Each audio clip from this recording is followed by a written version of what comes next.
उत्तर पूर्व, अद्भुत, रोमांचक और मनोहारी, उसकी छटा को समेटती रेडियो डायरी, जिसके पन्ने खुलते हैं हर रविवार शाम 5:30 बजे गोल्ड पर। पूर्वोत्तर डायरी। सभी श्रोताओं को नमस्कार। पूर्वोत्तर डायरी के इस नए अंक में आप सभी का स्वागत है। हर रविवार शाम 5:30 बजे इस कार्यक्रम में हम मिलते हैं और पूर्वोत्तर राज्यों की झलक आपके लिए लेकर आते हैं। आज फिर इस कार्यक्रम में हम पूर्वोत्तर राज्यों की रंगारंग संस्कृति से आपको परिचित करवाने के लिए हम उपस्थित हैं। आपके साथ मैं हूं कमल कुमार प्रजापति। पूर्वोत्तर डायरी। हाल ही में श्रम व रोजगार मंत्रालय के संगठन ईपीएफओ के 73वें स्थापना दिवस का आयोजन भारत मंडपम में हुआ था और इस आयोजन में नागालैंड के दीमापुर स्थित कार्यालय को बेस्ट रिमोट ऑफिस का अवार्ड दिया गया। तो हमारे संवाददाता ने कोहिमा से ये रिपोर्ट भेजी है और इस उपलब्धि के बारे में उन्होंने इस रिपोर्ट में बताया है। आइए ये विस्तृत रिपोर्ट सुनते हैं।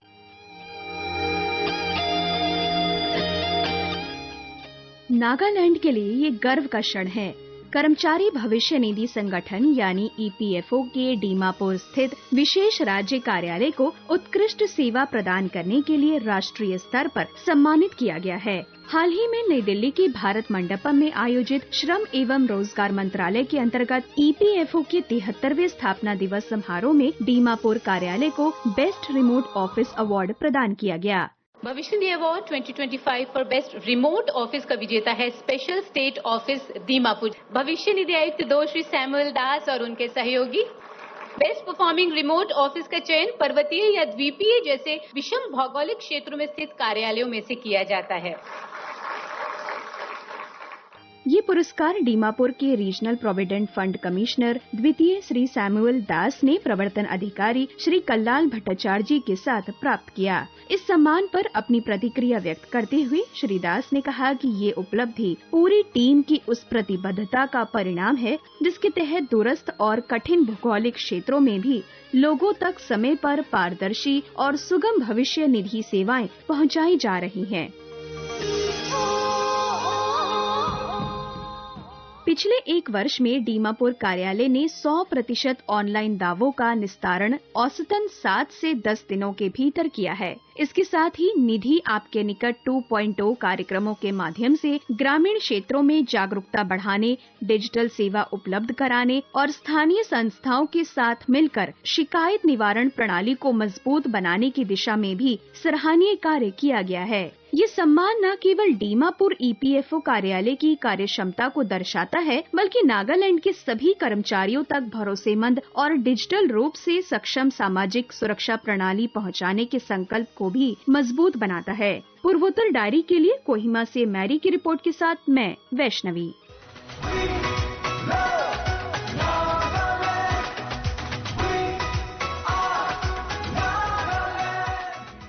श्रोताओं, आपने कई टूर्नामेंट्स और चैंपियनशिप्स के बारे में सुना होगा, लेकिन क्या आपने कभी स्ट्रेंथ लिफ्टिंग चैंपियनशिप के बारे में सुना है?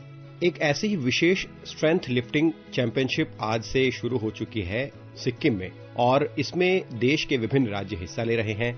खास बात यह है कि इस चैंपियनशिप में 15 वर्ष की उम्र से लेकर वरिष्ठ नागरिक तक हिस्सा ले सकते हैं, जो अपने बल और अपनी क्षमता का प्रदर्शन कर सकते हैं। तो क्या है ये स्ट्रेंथ चैंपियनशिप और किस तरह से इस चैंपियनशिप में बढ़ चढ़कर लोग हिस्सा ले रहे हैं? तो आइए सिक्किम से हमारे संवाददाता दिल्लीराम दुलाल की इस विशेष रिपोर्ट में आपको सुनवाते हैं।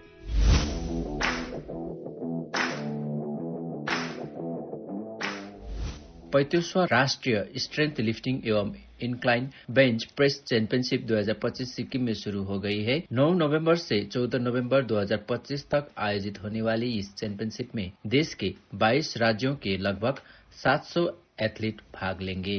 यह जानकारी सिक्किम स्ट्रेंथ लिफ्टर एसोसिएशन के अध्यक्ष अनिल राज राय ने दी। अध्यक्ष राय ने बताया कि 5 दिवसीय 35वें राष्ट्रीय स्ट्रेंथ लिफ्टिंग एवं इंक्लाइन बेंच प्रेस चैंपियनशिप 2025 का आयोजन 9 नवंबर से राजधानी के पालजर स्टेडियम में किया जा रहा है। उन्होंने बताया कि चैंपियनशिप का आधिकारिक उद्घाटन 10 नवंबर को दोपहर राज्य के खेल एवं युवा मामलों के मंत्री राजू बस्नेत की उपस्थिति में होगी। जो स्ट्रेंथ लिफ्टिंग गेम जो है ये बहुत ही इंक्लूसिव है। कि इंक्लूसिव क्यों है मैं ये बताना चाहता हूँ आप लोगों को। आप देखते हैं छोटे से छोटे 15 साल के लेके 70 साल का बुजुर्ग भी देखो इसमें भाग ले सकते हैं। और सबसे खास बात क्या है बोले तो इसमें हाउस वाइफ भी आ रहे हैं। जो हाउस वाइफ है उनको कोई मौका नहीं मिलता। तो स्ट्रेंथ लिफ्टिंग में मैंने देखा, पर्सनली देखा हूँ मैं, काफी हाउस वाइफ आए हैं जो घर में रहते हैं, उनका काम नहीं है, वो स्पोर्ट्स में आके स्ट्रेंथ लिफ्टिंग करके इंटरनेशनल लेवल तक पहुंच गए। तो इसलिए मैं ये गेम को मैं इंक्लूसिव बोलना चाहता हूँ। ये स्ट्रेंथ मेटल गेम है, इंक्लूसिव गेम है। और जो खासियत है इस हमारा 35वां चैंपियनशिप जो है सिक्किम में हो रहा है, सबसे पहले तो हमने इसको कोइंसाइड किया है हमारा 50th year of statehood. Sikkim का स्टेट 50 सेलिब्रेट कर रहे हैं हम 50th ईयर। तो इसमें हम इसको समावेश करके इसको part of celebration of statehood बनाया है। और दूसरा खासियत है कि इसमें पहले बार कैश अवार्ड्स भी है। तो इसमें जो है हमारा, जैसे वर्किंग प्रेसिडेंट ने बताया, हम लोग voluntary testing of HIV ELISA test भी वहीं पर रखेंगे। वहीं टीम होगा हेल्थ डिपार्टमेंट का, एड सेल से जो है ये आके वहाँ पर टेस्टिंग कर सकते हैं। But this will purely voluntary, हम किसी को फोर्स नहीं करेंगे। ये है। और देखिए तो सिक्किम का कौन नहीं आना चाहता है, तो इसलिए तो 22 स्टेट्स कंफर्म कर चुके हैं। 22 स्टेट से आ रहे हैं, 555 बाहर से है और लगभग 150 भी ज्यादा सिक्किम के ही एथलीट्स यहाँ भाग ले रहे हैं। क्योंकि ये पहले बार हो रहा है सिक्किम में।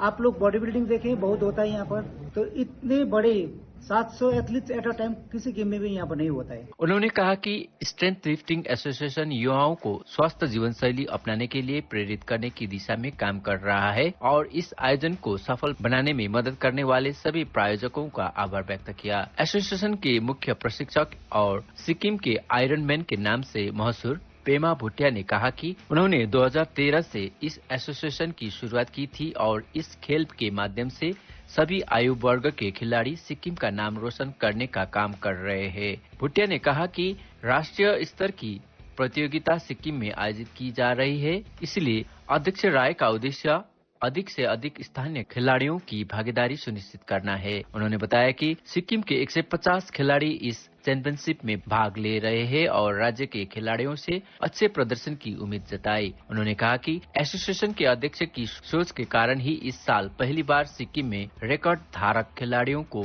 नगद पुरस्कार देने का फैसला किया गया है। पूर्वोत्तर डायरी के लिए मोइनाक चटर्जी के साथ गांतोक से मैं दिलीराम दुलाल।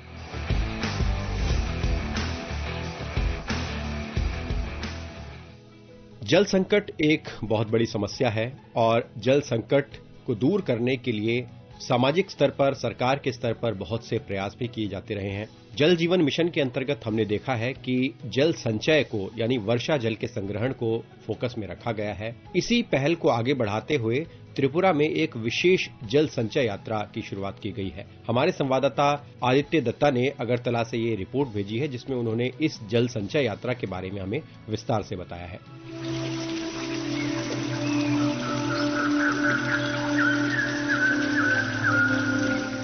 तेजी से बढ़ते शहरीकरण और ऊंचे ऊंचे इमारतों के बीच रहने की सुविधा तो बढ़ी है, लेकिन पानी की कमी का संकट लगातार घटता जा रहा है। इसी चुनौती को समझते हुए उत्तर त्रिपुरा की उपायुक्त चांदनी चंद्रन ने एक अनोखी पहल शुरू की है, जल संचय यात्रा।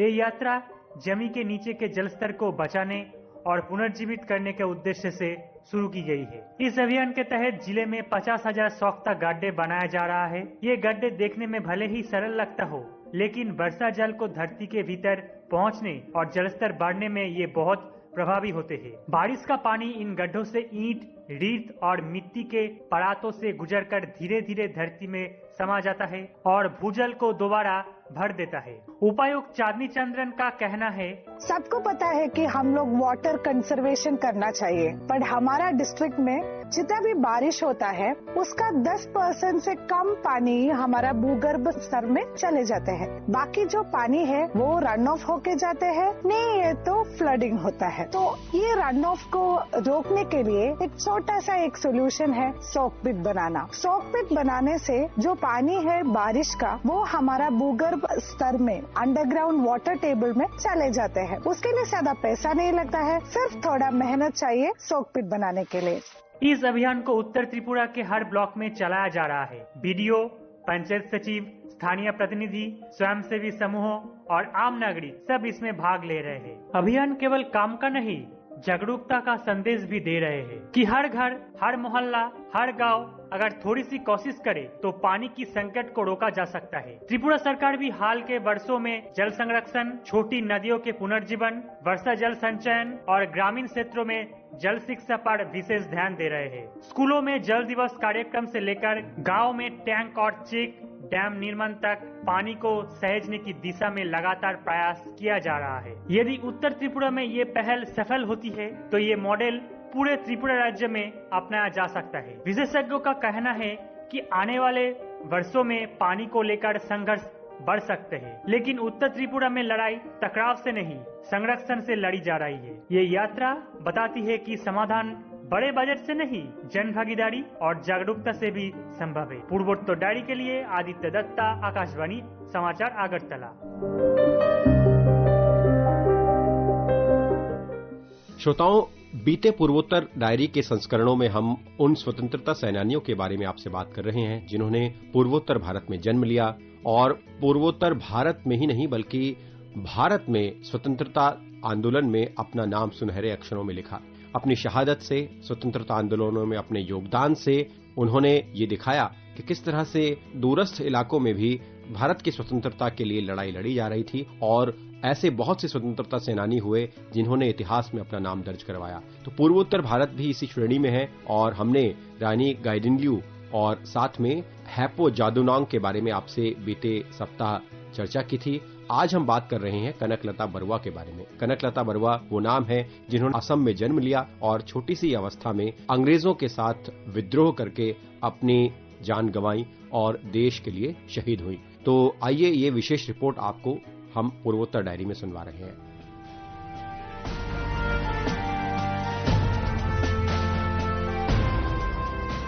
भारत के स्वाधीनता संग्राम की कथा उन असंख्य साहसी युवाओं की कहानी है जिन्होंने अपने जीवन से बड़ा राष्ट्र को माना और बलिदान को कर्तव्य समझा। इसी पावन संघर्ष में एक नाम है कनकलता बरुआ, असम की वह वीर बालिका जिसने मात्र 17 वर्ष की आयु में तिरंगे को अपने सीने से लगाकर शहादत प्राप्त की। आजादी से जिया गंगा में राख बन के बहले, दुनिया के सारे सुख पीछे है, मेरा देश पहले है। तिरंगा शान अपनी देंगे इस पे जान अपनी, जनगण मन अधिनायक जय है, तेरा संदेश पहले, दुनिया के सारे सुख पीछे है, मेरा देश पहले। असम का गोहपुर क्षेत्र घने जंगलों, हरे भरे खेतों और अपनी सांस्कृतिक गरिमा के लिए जाना जाता है। यहीं 22 दिसंबर 1924 को कनकलता का जन्म हुआ। वे बचपन से ही गंभीर, दृढ़ संकल्पी और आत्मसम्मान से भरी थी।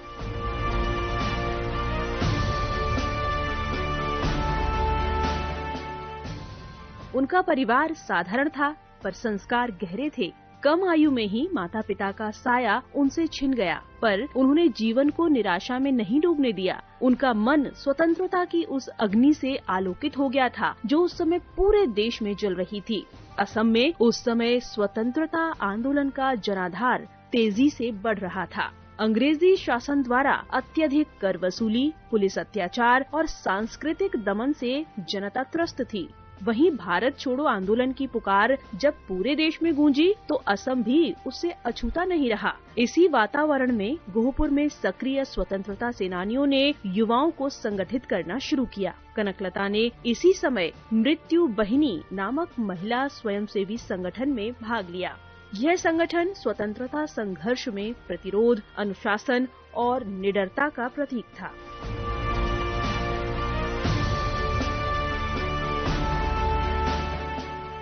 कनकलता को तिरंगे से विशेष प्रेम था। उन्होंने कहा था, ये झंडा केवल कपड़ा नहीं बल्कि ये हमारी अस्मिता और हमारे भविष्य की शपथ है। तेरा हिमालय आकाश छू ले, बहती रहे तेरी गंगा, ऊंचा हो इतना इतना बुलंद हो, तारों को छूमे तिरंगा, माँ से है माटी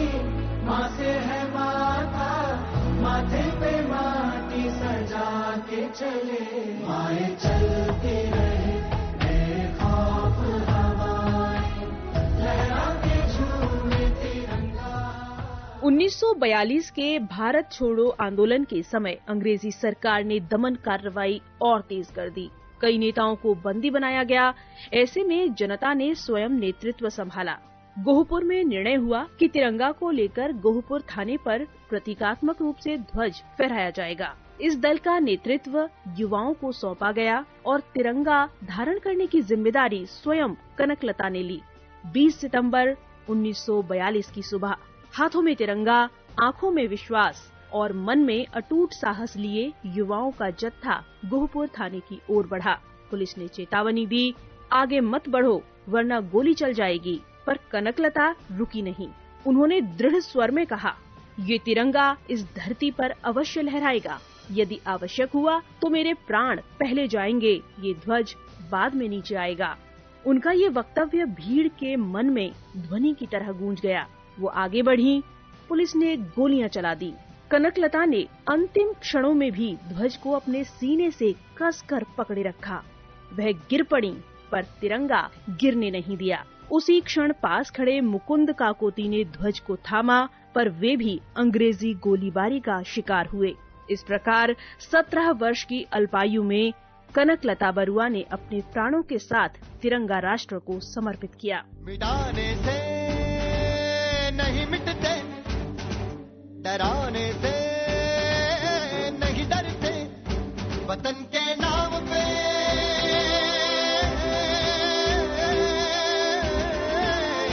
वतन के नाम पे हम सर कटाने से नहीं डरते, मिटाने से नहीं मिटते।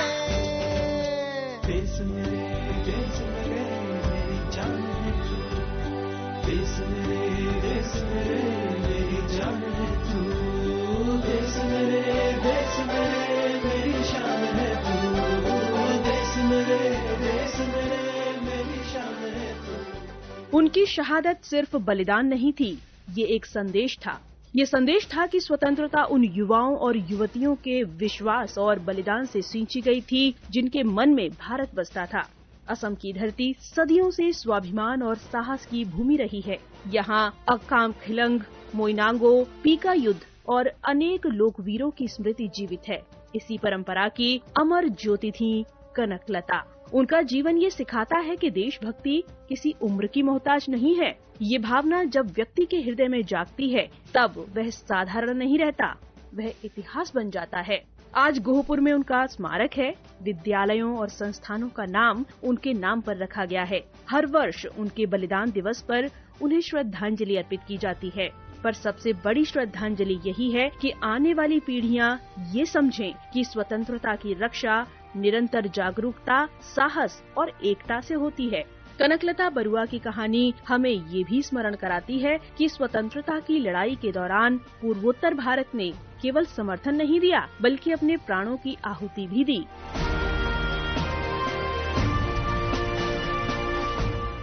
इस क्षेत्र की वीरता भारतीय स्वतंत्रता संघर्ष का अभिन्न अध्याय है। कनकलता ने तिरंगे को अपने प्राणों से सींचा। उन्होंने दिखा दिया कि राष्ट्र प्रेम जब हृदय में बसता है तब आयु छोटी नहीं, आत्मा विशाल हो जाती है। उनका नाम आज भी वही ध्वनि लेकर उभरता है, असम की बेटी, भारत की शान, अमर वीरांगना कनकलता बरुआ महान।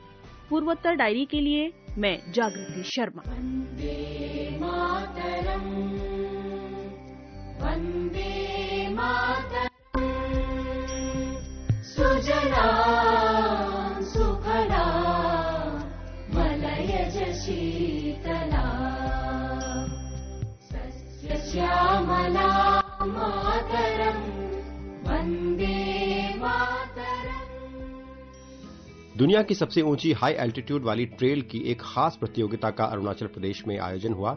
तवांग मोनेस्ट्री पर आयोजित इस प्रतियोगिता में देश विदेश के कई प्रतिभागियों ने हिस्सा लिया। तो हमारे संवाददाता मनोज कुमार ने अरुणाचल प्रदेश से ये रिपोर्ट भेजी है जिसमें उन्होंने इस प्रतियोगिता के बारे में विस्तार से चर्चा की है। आइए सुनते हैं।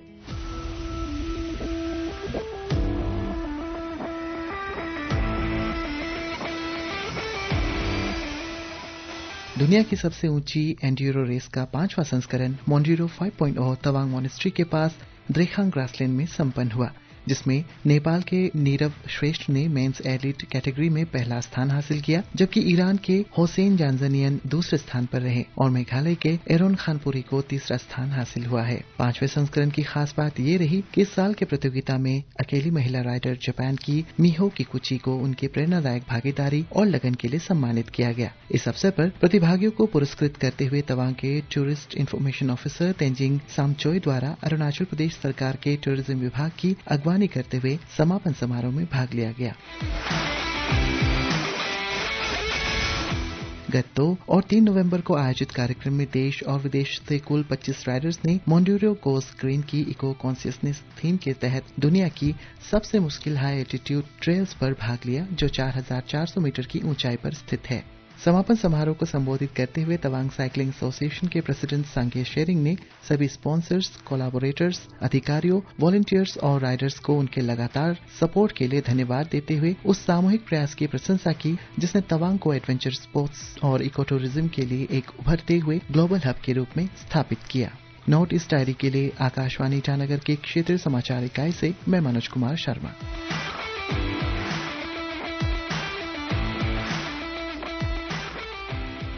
श्रोताओं, आप अपने घरों में सुगंध के लिए या पूजा या किसी कर्मकांड में धूप या अगरबत्ती का इस्तेमाल तो जरूर करते होंगे। तो धूप और अगरबत्ती में जो महक या सुगंध होती है उसमें अगरवुड का इस्तेमाल होता है। इस बात से आप सभी परिचित होंगे ही। तो ये अगरवुड बनता कैसे है और इस अगरवुड के उत्पादन से किस तरह से किसान लाभान्वित होते हैं, एक विशेष रिपोर्ट आज हम आपको सुनवाने जा रहे हैं कि किस तरह पूर्वोत्तर भारत के पास इस अगरवुड का खजाना है और आज के समय में कैसे पूर्वोत्तर भारत के किसान अगरवुड को अपनी आजीविका का एक महत्वपूर्ण माध्यम बना रहे हैं। तो आइए ये खास रिपोर्ट सुनते हैं।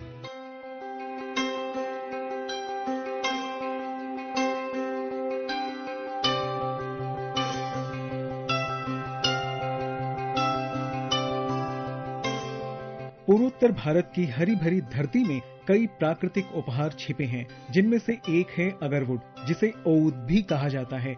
ये एक विशेष प्रकार की सुगंधित लकड़ी है जो एक्विलारिया मल्केंसिस नामक पेड़ में खास परिस्थिति में बनती है। जब इस पेड़ के तने या शाखाओं में हल्की चोट या संक्रमण होता है तो उसकी रक्षा के लिए पेड़ के भीतर से एक गाढ़ा काला भूरा रेजिन बनने लगता है। यही रेजिन अगरवुड कहलाता है, जिससे महकदार तेल, अगरबत्ती, बखूर और धूप जैसे मूल्यवान उत्पाद बनते हैं। इसकी सुगंध इतनी खास और गहरी होती है कि इसे दुनिया के कई देशों में बहुत ऊंचे दाम पर खरीदा जाता है। असम, त्रिपुरा, मेघालय, नागालैंड, मणिपुर और अरुणाचल प्रदेश के आर्द्र तथा नम जलवायु वाले इलाके अगरवुड की खेती के लिए बेहद उपयुक्त हैं। यहाँ की मिट्टी और मौसम इस पेड़ को पनपने में मदद करते हैं। परंपरागत रूप से असम में अगरवुड को नकदी फसल माना जाता रहा है। बहुत से किसान अपने खेतों, घरों के बागीचों या चाय बागानों के किनारों पर इसे लगाते हैं। इसकी खासियत यह है कि एक बार पेड़ तैयार हो जाने पर लगभग 7 से 10 साल में अगर इसमें रेजिन विकसित हो जाए तो ये किसान के लिए अच्छी खासी आमदनी का साधन बन जाता है। लेकिन अगरवुड की खासियत ही इसकी मुश्किल भी है। इसकी मांग इतनी ज्यादा है कि कभी कभी जंगलों में पेड़ों की अवैध कटाई शुरू हो जाती है। यही कारण है कि इसे बचाने के लिए अंतर्राष्ट्रीय और राष्ट्रीय स्तर पर नियम बनाए गए हैं। अंतर्राष्ट्रीय समझौते के तहत इसका व्यापार केवल अनुमति और प्रमाणन के साथ ही किया जा सकता है। भारत में भी अब ये जरूरी है कि जो अगरवुड बाजार में बेचा या निर्यात किया जाए वो पंजीकृत और कानूनी रूप से उगाए गए पेड़ों से ही हो। इसलिए अब जोर बागानों और खेती से उत्पादन पर दिया जा रहा है ताकि जंगल के प्राकृतिक पेड़ सुरक्षित रहें और किसानों को भी लाभ मिले। असम सरकार ने 2020 में अगरवुड को बढ़ावा देने के लिए विशेष नीति बनाई। इसमें खेती, कटाई, प्रसंस्करण, परिवहन और बिक्री की प्रक्रिया को आसान किया गया। पंजीकरण के लिए ऑनलाइन व्यवस्था की गई और किसानों को समूह बनाकर प्रसंस्करण इकाइयां लगाने की सुविधा दी गई। इसी तरह से त्रिपुरा में 2021 में राज्य नीति बनी जिसने छोटे किसानों और उद्यमियों को आसान लाइसेंस, तकनीकी प्रशिक्षण और बाजार तक पहुंच दिलाने में मदद की। पहले अगरवुड के पेड़ को काटने, परिवहन और बेचने के लिए बहुत सख्त अनुमति लेनी पड़ती थी, चाहे वो खेत या बागीचे में ही क्यों न उगा हो। इसका कारण था कि अगरवुड को वन विभाग की सूची में संरक्षित पेड़ माना जाता था और इसकी कटाई केवल विशेष परिस्थितियों में ही संभव थी। इससे खेती करने वाले किसानों को अपना उत्पाद बेचने में हर बार कठिनाई होती थी और अवैध कटाई का खतरा भी बना रहता था। लेकिन हाल में सरकार ने ट्री आउटसाइड फॉरेस्ट नियमों में संशोधन करके एक बड़ा कदम उठाया है। इसके तहत गैर वन भूमि यानी खेत, बागीचे या निजी जमीन पर लगाए गए पंजीकृत अगरवुड पेड़ों की कटाई और परिवहन की अनुमति प्रक्रिया को बहुत आसान कर दिया गया है। अब किसान अपने पंजीकृत बागान से अगरवुड की लकड़ी और तेल वैध तरीके से बाजार में बेच सकते हैं और इसके लिए अनुमति लेने की जरूरत नहीं रहती। इस बदलाव का असर ये हुआ है कि जैसे बांस को घास का दर्जा देने के बाद उसकी खेती और व्यापार में तेजी आई थी, वैसे ही अब अगरवुड के मामले में भी किसानों का उत्साह बढ़ा है। पहले जो किसान बड़े पैमाने पर इसकी खेती नहीं कर पाते थे, अब निश्चित होकर बागान लगाते हैं। राज्य सरकारें भी इसमें सहयोग कर रही हैं और पंजीकरण के लिए ऑनलाइन सुविधाएं दी जा रही हैं। ये कानूनी लचीलापन अगरवुड के लिए एक तरह से नई राह खोलने वाला है। इससे खेती आधारित उत्पादन बढ़ रहा है, निर्यात को बढ़ावा मिलेगा और सबसे अहम बात, जंगल में मौजूद प्राकृतिक पेड़ों पर दबाव कम होगा। ये बदलाव किसानों के लिए न केवल आर्थिक रूप से फायदेमंद है, बल्कि पर्यावरण संरक्षण के लिए भी अहम है।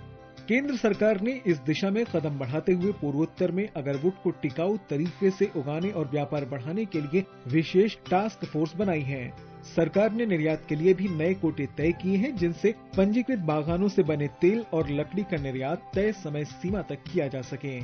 इससे किसानों और व्यापारियों को पहले से पता रहता है कि वे कितनी मात्रा में उत्पादन बेच सकते हैं और अवैध रास्तों का इस्तेमाल कम होता है। आज पूर्वोत्तर भारत में कई जगह किसान मिलकर सामूहिक आसवन इकाइयां चला रहे हैं, जिससे खर्च कम होता है और मुनाफा बढ़ता है। अगरवुड की वैल्यू चेन लंबी है। पौधे लगाने से लेकर कटाई, ग्रेडिंग, तेल निकालने, पैकिंग और निर्यात तक हर चरण में रोजगार के अवसर बनते हैं। यही वजह है कि सरकार और स्थानीय समुदाय दोनों अब खेती आधारित प्रमाणित उत्पादन पर जोर दे रहे हैं। पूर्वोत्तर का मौसम, मिट्टी और लोगों की मेहनत मिलकर अगरवुड को न केवल महकदार उत्पाद बना रहे हैं, बल्कि इसे क्षेत्र की अर्थव्यवस्था का मजबूत आधार भी बना रहे हैं। आने वाले वर्षों में यदि ये खेती इसी दिशा में आगे बढ़ती रही तो ये पूर्वोत्तर के गांवों में रोजगार, आमदनी और खुशहाली की महक फैला सकती है।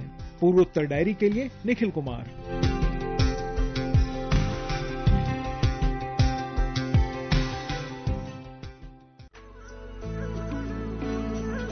श्रोताओं, आज का पूर्वोत्तर डायरी का अंक अब यहीं समाप्त होता है। हम उम्मीद करते हैं कि आपको आज का अंक हर बार की तरह रुचिकर लगा होगा और इस संबंध में आप अपनी प्रतिक्रिया हम तक जरूर पहुंचाइए। आप हमारी ईमेल आईडी का पता नोट करें, airnsdtalks@gmail.com। आप हमारा व्हाट्सएप नंबर भी प्रतिक्रिया के लिए नोट कर सकते हैं। व्हाट्सएप नंबर है 9289094044 9289094044।